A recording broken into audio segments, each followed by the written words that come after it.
I am putting groceries away and cleaning up, but she asked what we were celebrating. So last night, Sierra invited us over to go have dinner, like super last minute. It was like 9 o'clock at night, and she texted us. She's like, "Hey, you gonna come over and have dinner?" And we were like, "Yeah, let's go."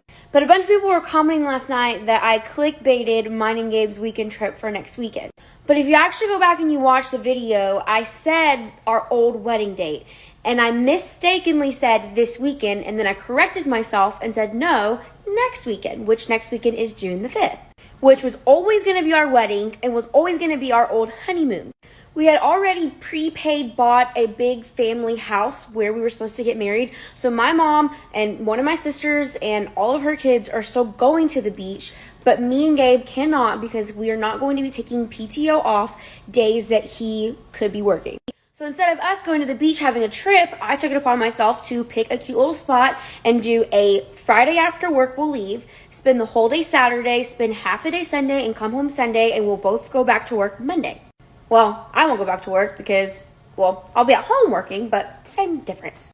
So I'm trying to figure out where the clickbait was. We were always supposed to get married June the 5th. Everybody in our family knew that. Everybody knew that me and Gabe were going on this weekend trip. It has been planned since last year when I got engaged on June the 5th. It just so happens that we had to move it to something else because we are not going to be taking his PTO days to go on a week-long vacation. We were supposed to go right on a honeymoon. We were supposed to be going on a cruise in the next week. But we're not going anymore because we are not using his PTO for things like that.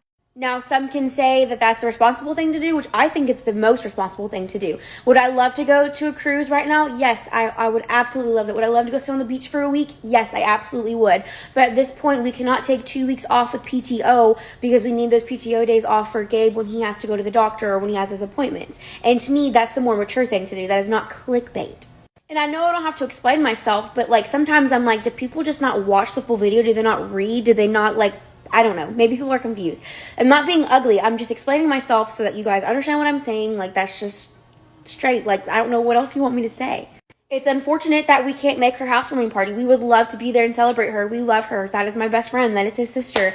But like I said, everyone knew that we were always going out of town still on June the 5th to celebrate and to, because where we were supposed to get married has been paid for a year. We all put money into a family house to all stay at a beach house on the beach. It's just unfortunate that me and Gabe can't go. We have busy life and plans and we're adults and we have to think about those things now, and we cannot go for a whole week to the beach. It just can't happen. And we can't go on our original honeymoon. It sucks. We were supposed to go on a cruise next week. We can't go. It sucks, but it's gonna be okay.